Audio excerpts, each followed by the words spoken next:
안녕하세요, 정재모입니다. 주식투자 129회 방송을 시작해 보겠습니다. 지금 보이시는 화면은 해외 증시 부분이죠. 네이버 금융 해외 증시 부분인데, 다우지수 같은 경우에 지금 금요일날, 저번 주 금요일날 하락을 했습니다. 마이너스 4.5% 정도 빠졌는데, 이거를 이제 어떻게 보는 것도 각자 차이가 있겠지만, 정재모 같은 경우에는 이제 하락폭이 조금 줄었구나, 그렇게 봅니다. 이 지금 발생되는 문제가 금방 쉽게 해결은 되지 않을 거기 때문에, 그리고 또 지금 시장 자체가 굉장히 예민해져 있기 때문에 아주 작은 변수에 의해서도 이렇게 하락을 할 수 있다. 그거는 항상 생각을 해왔던 부분이죠. 그리고 여러 뭐 차트를 보더라도 한번 급락이 있은 후에 바로 원상 회복은 되지 않고 꼭 바닥을 확인하는 그런 작업들 구간들이 있었기 때문에 이런 당연하게 생각하시면 아무래도 투자자분들이 받는 이게 충격은 좀 적을 겁니다. 유럽 같은 경우에는 지금 상승을 했었고, 밑에 주요 뉴스 부분, 이 부분을 보시면 여러 가지 이제 각국에서 이제 굉장히 이제 부양책을 많이 쓰고 있다, 이렇게 보여지고 있죠. 우리나라 증시로 돌아가 보면 이 지금 일봉입니다. 종합주가지수 코스피 일봉인데, 제가 말씀드리는 게 주식시장 격언 중에 보면 갭은 메운다라는 게 있었죠. 그래서 우리가 지금 많이 하락을 했습니다. 하락을 했지만 이렇게 지금 굉장히 급락을 했죠. 급락을 했지만 이 급락할 때 보면 2100선에서 갭도 있었죠. 이 갭도 메꿀 것이다. 그러면 상승할 수밖에 없고, 또 뒤로 또 돌아가서 2018년도 6월 달에 여기 2018년도는 하락할 때 갭을 많이 줬는데, 여기 보시면 여기 있는 갭은 여기서 메꿨고, 지금 6월 달에 2018년 6월 10일 날인가 12일 날인가 여기 생겼던 이 갭은 아직 메우지 않았습니다. 그래서 이 갭이 2450선인데요. 그러면 이 갭도 메울 것인데 어떻게 해야지 메웁니까? 우리 종합주가지수가 상승을 하면 이 갭을 메울 수 있다. 이 갭을 메울 수 있다. 그렇게 지금 생각을 할 수가 있는 거죠. 그래서 종합주가지수 역시 상승을 할 것이다. 길게 봤을 때는 상승을 할 것이다. 그렇게 생각을 하면 좀 마음이 안정이 되시죠. 지금 시장이 너무 이렇게 급락을 했기 때문에 많이 충격이 있었을 건데요. 그 충격을, 특히나 충격을 많이 받으신 분들, 이 정지자금 추이를 보시면 신용융자가 확 떨어졌습니다. 보십시오. 급락을 했기 때문에 하락을 했고, 결국 빌리신 분들은 막 여러 가지 돈도 빌렸겠지만 그 돈도 갚아야 되고, 또 반대 매매까지 들어갔기 때문에 이 충격이 엄청날 수밖에 없다. 엄청날 수밖에 없다. 그래서 미수금도, 단기로 들어오는 미수금도 많이 빠졌다고 생각했는데, 주식시장에는 바닥만 있는 게 아니고 지하도 있습니다. 지금 1500이 깨졌다고 하지만 제가 말씀드린 1100선까지도 항상 열려있다고 말씀드렸던 그런 전문가들도 있어요. 그것도 근거 없는 소리는 아니기 때문에, 근거 없는 말들은 아니기 때문에 주식시장 바닥이 어디다라고 정확하게 예단할 수는 없어요. 거기에 맞게 대응을 하는 거기 때문에. 근데 너무 많이, 단기간에 너무 많이 빠졌다고 생각했기 때문에 단기 빌린 돈, 단기 대출금, 미수금이 들어왔다가 더 빠져버리니까 또 털렸죠. 그래서 신용과 미수가 지금 털리고 있다. 그런데 고객 예탁금은 대기 매수세는 늘어나고 있다. 언제든지 돈은 많은 세력들이 쏠 준비를 하고 있는 겁니다, 이게. 그래서 종합주가지수는 그렇게 보시면 될 것 같고, 항상 종합주가지수 같은 경우에 이렇게 우상향하는 거 보시죠. 이 추세선을 지금 제가 위에 것도 있고 밑에 것도 있는데, 원래 추세선이 비율을 들자면 우리나라 경제 성장률이 3%였다. 3%였는데 이번 변수가 생기면서 성장률이 둔화가 됐다. 그래서 차트로도 그게 어느 정도 비유가 되죠. 이해가 되시죠?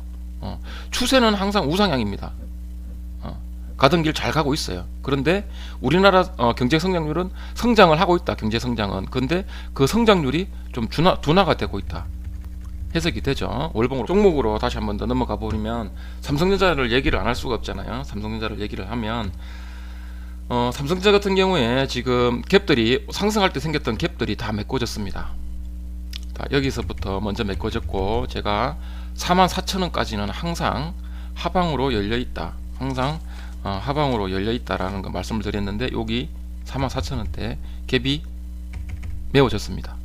그래서 44,000원기 목요일날 메워졌기 때문에 정전무가 정전무가 투자 훈련을 하자고 했던 종목은 삼성전자 우선주였죠. 그래서 정전무 역시 소액으로 목요일 자녀 학자금을 조금씩 메운다. 미리 준비한다는 생각으로 여기에 44,000원이 보통 주가 44,000원이 깨졌을 때 제가 들어갔고요. 조금 시간이 삼성전자 같은 경우에 더 시간이 오래 걸릴 수 있다는 거는 지금 개인 투자자분들이 이렇게 많이 들어왔습니다. 신용은 떨어질 수밖에 없죠. 외국인들이 이렇게 팔아제끼는데 개인들이 들어왔고 아마 삼성전자가 올라가면서 조금씩 올라가면서 개인들 투자자금도 꺾일 겁니다. 왜냐하면 이런 급락을 한번 경험을 했기 때문에 조금 어느 정도 10% 15% 올라오면 개인 투자자분들은 좀 못 버티고 좀 많이 파시는 분들이 많을 거고 이익을 확정짓기 위해서 아마 파시는 분들이 많을 거라 그렇게 생각을 되는데 삼성전자 같은 경우에는 이렇게 지금 헤드앤숄더로 볼 수도 있고 헤드앤숄더로 볼 수도 있고 지금 쌍봉으로 볼 수도 있는데요. 이런 과정이 뒤로 돌아가 보시면 얼마든지 있었기 때문에 예. 항상 삼성전자 투자할 때는 길게 보시고 차트를 뒤로 한번 당겨 보시고 이렇게 말씀을 드렸고 왜냐하면 이런 패턴들은 계속 있어 왔거든요. 이런 패턴들은 있어 왔기 때문에 월봉을 보셔도 항상 패턴들이 똑같이 있어 왔습니다. 있어 왔습니다. 그래서 연봉을 보시면 항상 우상향을 하고 있기 때문에 삼성전자 같은 경우에 장기 투자를 하면 왼쪽에 물린 분들이 하나도 없다. 물린 분들이 없기 때문에 이런 힘든 구간을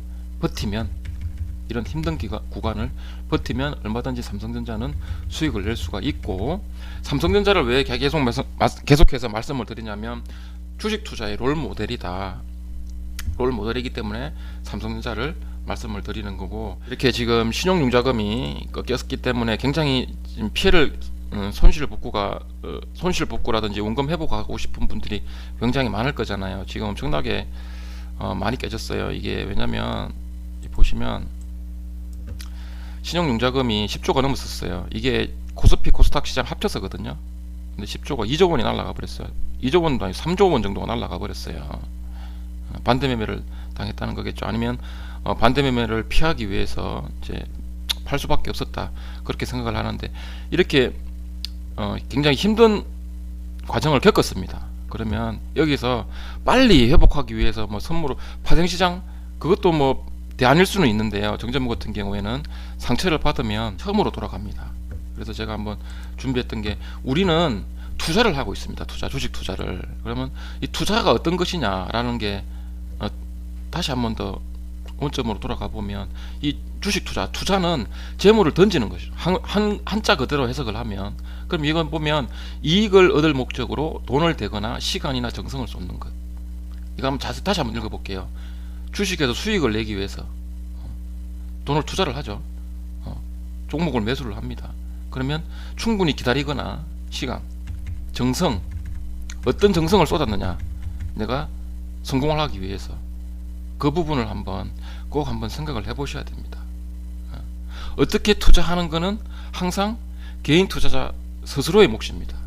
그래서 정전무 같은 경우에는 항상 힘들 때 다시 처음으로 돌아가서 기본 베이스로 돌아가서 내가 어떤 것을 하고 있었나, 혹시 투기를 하고 있지 않느냐, 나는 투자를 하러 들어왔는데 투기를 하고 있지 않느냐를 다시 한번 더 꼭 생각해 주셨으면 좋겠습니다.